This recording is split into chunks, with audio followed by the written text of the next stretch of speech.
It's like I'm learning a new move and dropped it. Why? Why, God, did I drop it? Oh, you scream and curse the gods or whatever you do.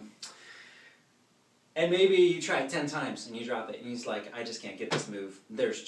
I'm just not good enough. Or a lot of times people think of mistakes as a good reason to not start anything new. They think they're, like for instance, I've heard this a lot of times, I'm not coordinated enough. And I'm thinking in my head, well, you can't be if you haven't tried. I mean, you have to build that coordination. That's what I'm thinking, but I don't say it, of course. A lot of it has to do with just the way that you perceive a mistake. And the way I see it is, it's a stepping stone.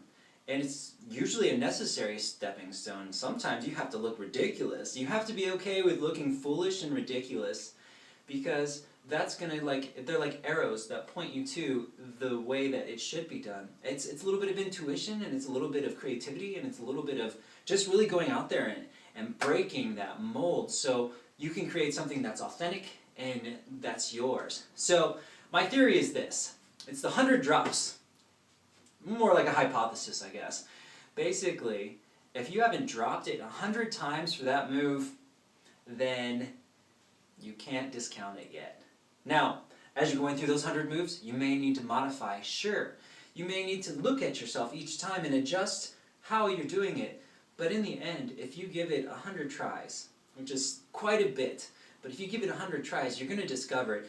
And what's more important about just getting that one move is not necessarily the technique, because in the end, when we're spinning, you're going to realize it's not about the individual techniques. Just like if you watch a dancer, it's not about the individual techniques of that dancer, but it's how they string them together, and the theory and all the laws that they've created, and the mechanics and the foundations that they can use to weave something, to create something amazing. So that's what I want you to see too, because you may be learning a move that you won't use very much at all, but it may actually give you the insight to create a whole slew of new moves that you would absolutely love. So you have to give it a chance though, and you have to try it a lot. It's that stubbornness and that determination and the adaptability that will take you and give you your own voice instead of the voice of others. And what I mean by the voice of others is simply, it's like this.